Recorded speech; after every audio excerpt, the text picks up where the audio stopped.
Only hours away from Super Bowl 59 in New Orleans Sunday. Kickoff 5:30 p.m. local time, 3:30 p.m. Pacific. You're watching the B&E Podcast presented by Premium. He is Ed. I'm Brandon. Ed, what's going on, man? What's going on, man? Can't wait for the game to start. Definitely just ready to get into it, man. So let's do it, shall we? Sure. All right, let's get this opening drive started. The NFL is temporarily suspending Tom Brady's broadcasting restrictions ahead of the Super Bowl. Chuck Pagano is back with the Ravens as a senior secondary coach. Steve Wilks will serve as a defensive coordinator with the Jets. Chip Kelly's back in the NFL as the Raiders offensive coordinator. Eric Bieniemy is headed to Chicago to become the Bears running backs coach. Cowboys have fired former Cardinals offensive line coach Clayton Adams for their offensive coordinator position. The Browns' DN Myles Garrett has asked for a trade, everyone. The Ravens and offensive coordinator Todd Monken have agreed on an extension. The team also added former Georgia Tech defensive coordinator Tyler Santucci as the linebackers coach. Commanders owner Josh Harris says the team will not change its name. Grant Udinski is the new offensive coordinator of the Jaguars. Brandon, I think that was him who said Duval in a funny way. I could be wrong, Kemp. But longtime Bears owner Virginia Halas McCaskey has died at age of 102. At least 9 Baltimore area massage therapists are accusing Justin Tucker of sexually inappropriate behavior. Oh, Lord. NFL Hall of Fame class 2025, and everyone. Antonio Gates, Sterling Sharp, Jared Allen, and Eric Allen. Bills quarterback Josh Allen wins MVP. Eagles running back Saquon Barkley wins Offensive Player of the Year. Broncos cornerback Patrick Surtain II wins Defensive Player of the Year. And Commanders quarterback Jaden Daniels wins Offensive Rookie of the Year. Rams D lineman Jared Verse wins Defensive Rookie of the Year. Bengals quarterback Joe Burrow for a second time won Comeback Player of the Year. Kind of strange to me. Vikings head coach Kevin O'Connell wins Coach of the Year. And Jaguars D lineman Eric Armstead wins Walter Payton Man of the Year. A few notes for me before we get going into the Super Bowl preview. The NFL suspending Tom Brady's broadcasting restrictions. I wonder if that'll have an effect on his game calling. He's gotten a lot of flack, a lot of criticism for his broadcasting. So during the Super Bowl, I'm sure a lot of people are going to be judging and paying attention to what he says even more. Browns Myles Garrett asking for a trade. Please, Commanders, do whatever you can in your power to get Myles Garrett on a team. Definitely need that happen.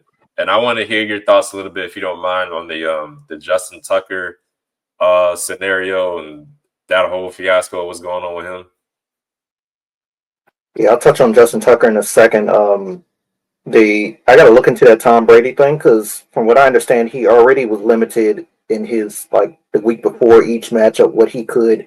He couldn't go in team meetings and stuff like that. So I need to look more into that. Another quick note. They're gonna lift this stuff, so he'll be able to do a lot more than he was. Oh, okay, gotcha.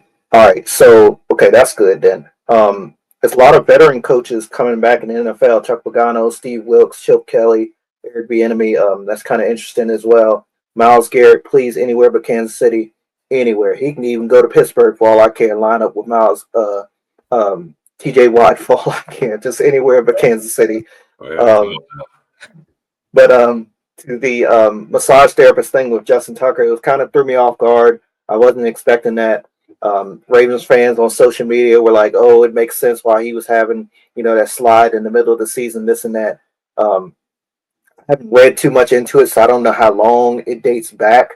But honestly, he has very slowly been on the descent since I think the 2022 playoff game, if I'm not mistaken. It was against Buffalo. He missed those 2 kicks up there. It was really windy.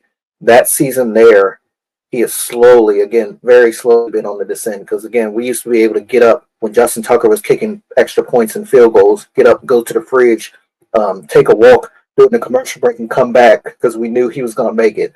Now it wasn't the same the last couple of years. So hopefully the allegations are false and he can move on past it. I'm preparing for the worst because I saw what happened with Deshaun Watson. More and more women came out with accusations and allegations against him. It seemed like he was never the same. So he just doesn't seem like that guy to me. You know what I'm saying? I feel sorry for the victims if it is true. I just didn't see that from Justin. He's not that type of guy. And the longest tenured Raven as well. So it kind of hurts in that terms as well. If he's going to go out like this, it would really suck. Yeah, I think the allegations started in the like mid 2010s, if I'm not mistaken, like around 2016, around that area, maybe earlier. But I think it was like a time period from like 2013 to 2016, something like that. I think is when this stuff started. But yeah, definitely craziness. And salute to I forgot to mention that Sterling Sharp, now the Sterling and Shannon, the both brothers, the first to become Hall of Famers. People would have thought it was going to be the Manning brothers, but Eli didn't make it as a first ballot this time. Luke Kuechly was another guy who wasn't able to make it as a finalist this time, but salute to the Sharp brothers being the first pair of brothers to make it in the Hall of Fame, Sterling and Shannon Sharp. That's pretty cool. All right, let's get to the big game, shall we? Chiefs and the Eagles. I know a lot of people out there don't want the Chiefs to win. In my opinion, I hope they do win. I do want to see history. I do want to see a three-peat. So I'm pulling for the Chiefs in this one. Vegas has it, pretty much even. Like, Chiefs are favored by 1.5 points. I don't know. I think I got to see how they do against this run game against the Eagles, specifically, Saquon Barkley and Jalen Hurts. Jalen Hurts has the ability, as we saw all throughout the season and in the playoffs. He can bust a 50-yard run and absolutely break your defensive back. He's also elusive in the backfield. Like, you think you got him cornered, and he can either spin out the tackle or he can just take the contact and break a tackle. So I need to see how these Chiefs defenders are going to be able to tackle. We saw how the Commanders looked 2 weeks ago when they tried to make tackles. It was pathetic. And then the turnover game. Guys going to, have too much popcorn before the game, slippery hands, fumble the damn ball. Because that was a big factor against the Eagles when the Commanders played. There's too many turnovers, got the ball away. One thing I've noticed that I probably won't be surprised to see in the Super Bowl, the Commanders, that first drive, I think it was about 15 plays, 80 yards. It didn't end in a touchdown, ended in a field goal. The Chiefs, Patrick Mahomes, he's really good at dinking and dunking long drives. You mentioned it a lot, especially like before halftime or something. They get the ball back after halftime. But I will not be surprised if they dominate the time of possession, just stay on the field and tire that defense out. Then by the time the third, fourth quarter rolls around, they're just like a well-oiled machine, and the Eagles defense is on fumes. I wouldn't be surprised if I see something like that happen. I have been hearing stories and articles. There's like a cold or some type of sickness going around the Eagles locker room. I know Jalen Carter, the stud defensive tackle for the Eagles, he was dealing with sickness this upcoming week. I think he missed a couple of practices, if I'm not mistaken. So I want to see how that Eagles, just the whole Eagles team looks out there. I don't know if the flu or whatever that sickness is affecting multiple people on that team. Another thing I'm looking at is the coaching. A lot of people got Andy Reid heralded as the best coach in the league right now. Always has a team ready to play. Nick Sirianni, he's kind of on the unpopular side. A lot of people think he's a clown. I got people in my side of the family, my mom's side of the family, big Eagles fans.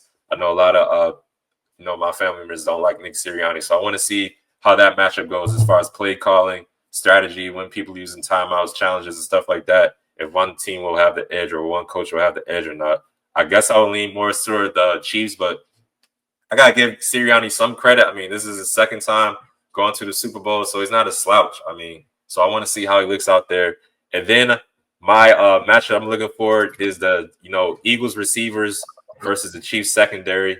A.J. Brown torched the Commanders and a lot of the league this year. Devontae Smith is no slouch either. So I want to see how, those guys, Trent McDuffie, Jalen Warren, and crew do against the Eagles wide receivers. If they can force these guys into drop passes, knocking the ball out of their hands, things like that. I want to see how that works.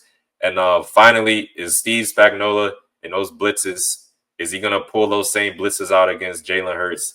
And how effective is it going to be? Because I think if they miss him, he can take off and it's just wide open space. He can definitely gas you. So I want to see how that goes. The tush push too. The Eagles are really great at that Beverly shove. They got stopped a couple of times against the Commanders. So in the Chiefs, they did stop the Bills a couple of times with their QB sneak, and Josh Allen ain't no little dude. So how's that matchup going to look out? I said it a lot of the times. The game is one in the trenches, both sides of the ball, offensive, defensive line. So who's going to come out on top? But all in all, I'm leaning towards the Chiefs. It's hard to bet against Mahomes. I want to see them three-peat, and I want history made. And then after that, then I'm rooting for the Commanders and go in there and take it all next year. But Brandon, what are your thoughts so far on this game coming up? So, which of these teams will avoid the critical mistake that the opposing team will capitalize off of? That's who I believe will win this game. I think in the trenches, Philadelphia have a little bit of trouble generating pressure and sacks against the Kansas City front. Joe Thuney, Creed Humphrey, he's one of the best in the league, the center there. And Trey Smith, I think he's one of the tackles or right guard. They gave up combined 0 sacks during the regular season. That means Mahomes can have extra time to make those types of plays that he's known for in these big games and get the ball to guys like Juju Smith-Schuster, Xavier Worthy. They both had big games against Buffalo as well. I think Andy Reid, he'll try to run the ball and try to impose their will against the front seven of the Eagles.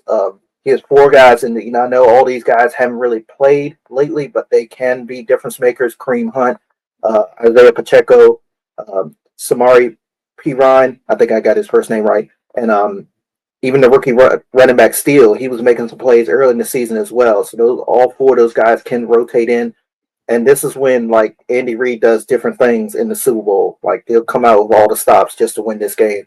But the Philadelphia front seven, I think they're probably the best Kansas City who have played in the Super Bowl since the Tampa Bay game. Jordan Davis, Jalen Carter, Nolan Smith, and the defensive rookie player of the year candidate, Josh Sweat there, the linebacker. Josh Sweat, and then Zach Baum is was the defensive player of the year candidate in the NFL honors just the other night.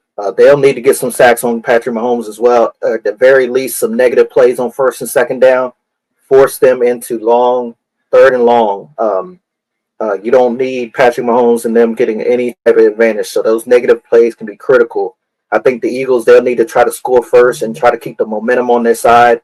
Because if KC scores first and they got to play catch up, whether it's just 7 points or 3 points, it seems like that feeds to Kansas City's advantage as well. I think Philadelphia, Nick Sirianni, they're going to try to run the ball as well, but maybe they'll need to get Dallas Goedert and some of those big name wide receivers, big money wide receivers, Brown and Smith, attack this Kansas City secondary, limit the pass rush. Chris Jones, George Karlaftis, you mentioned some of the blitzes that Steve Spagnuolo, he dials up. They call them Spags there in Kansas City. They blitz from everywhere. They are a very blitz-happy team, and they do it, and they get home most of the time. They have the second highest defensive back blitz rate in the NFL this year. It was 17.8. I think they was just behind Tampa Bay in that category. But yeah, you mentioned short yardage situations as well. Philadelphia in the tush push. Kansas City utilizes Travis Kelce under center. Avoid the mistake on those type of plays as well, because those usually are 4th down and short. Every now and then it's a 3rd down and short as well, but those usually are already a situation. If you don't get it, it's a turnover anyway. So if you turn it over, and that's even more momentum, that could be horrendous to either team as well. But yeah, most statistical categories, they favor the Eagles. A big concern for me, which you brought up a couple of weeks ago, I think you said Matt Brown brought it up to you, that Jake Elliott, he's missed some kicks this year, 3 extra points and a field goal in the playoffs. Kansas City is undefeated in 1-score games this season.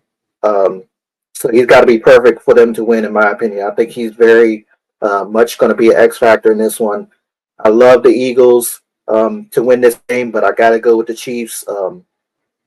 If they do, hopefully it'll be for the last time. And I can't take too much more of this either way.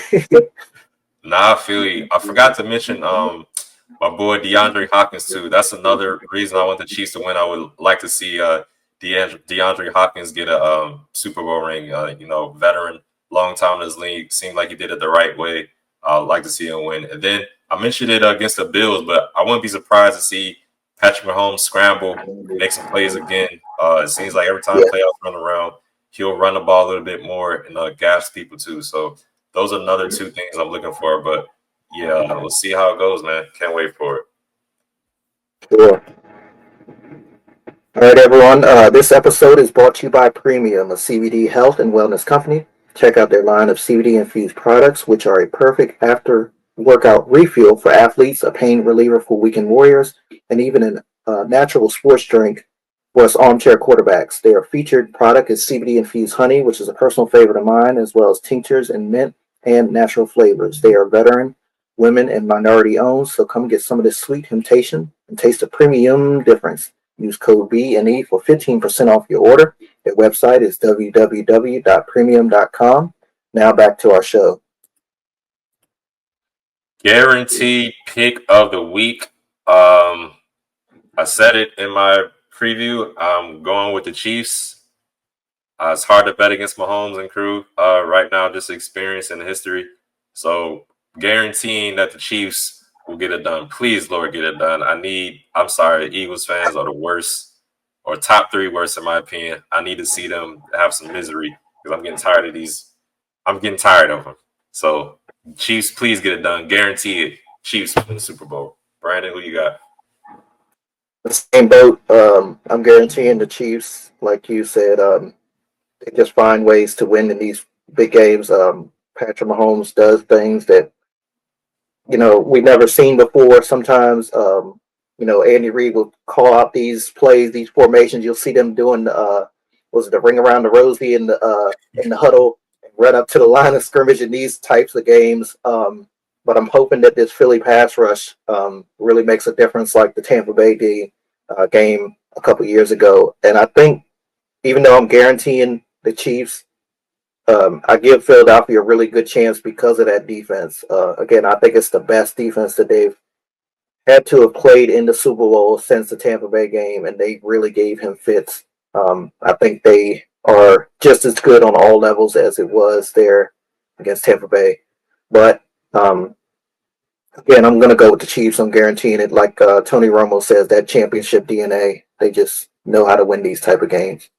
Yeah, and now that you mentioned it, looking at the Eagles' defense, the secondary too, how are those Chiefs wide receivers going to hold out? I know you mentioned Juju and those guys too, Yep. but how are Xavier. Xavier Worthy? How are those guys going to hold up against rookie sensation Quentin Mitchell, Cooper DeJean, and Darius Slay, and the secondary of the Eagles?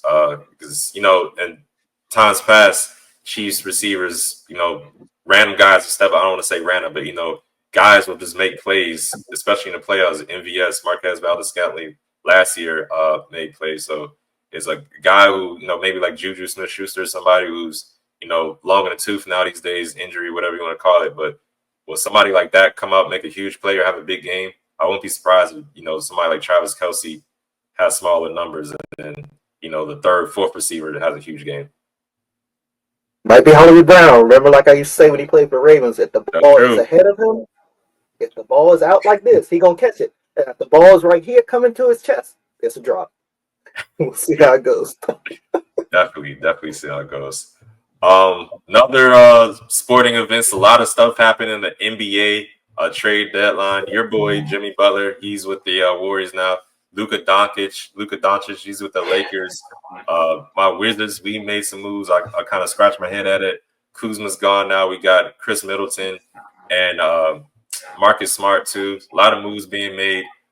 Ben Simmons, I think he could be bought out by some team, Clippers or somebody. So there's a lot of stuff still happening, but a lot of moves being made at NBA. And then fight fans, UFC 312 is this weekend. Middleweight championship on the line.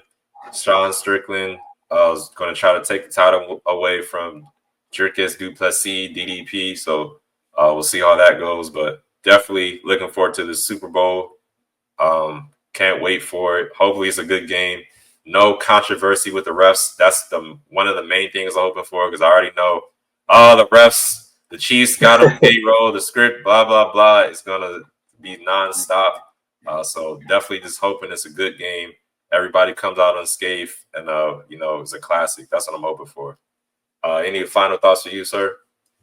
Yeah, real quick, going back to opening drive, you mentioned I was thinking Carson Palmer going back today, but Joe Burrow won comeback player of the Yeah, year.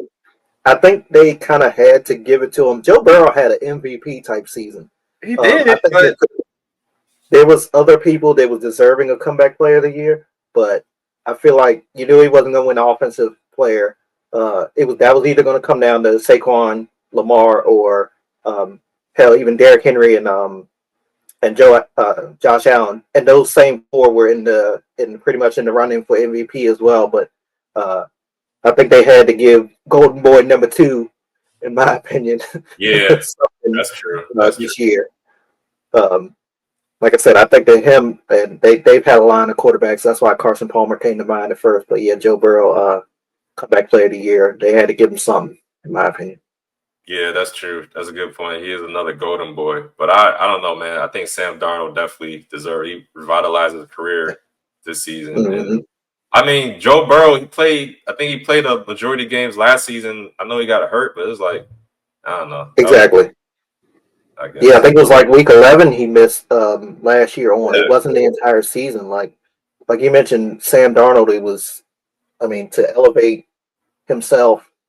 They didn't miss a beat. We all thought when Kirk Cousins went to Atlanta, we thought that them bringing in him, Ghost Boy, uh, or seeing Ghost Yeah. Darnold and the rookie, we didn't know exactly what to expect for him in his transition. Of course, he got banged up. Then we knew for sure it was going to be Sam Darnold. We thought that they were going to be bottom of the NFC North, and there they were second, vying for first place. Yeah, it looked like a rebuild year to me. If JJ McCarthy ain't tear his meniscus, who knows if Yep, he even sees Sam Darnold. So, but exactly. goes how it goes. It is what it is. But all right, ladies and gentlemen, that's going to do it for another episode of the Breaking and Entering podcast. I want to thank everybody who takes time out to watch the show. Like, comment, subscribe on YouTube. Follow us on Instagram and Twitter. Just look for a podcast, B&E Podcast. And we will be back next week to recap the show. Y'all take it easy out there, everyone.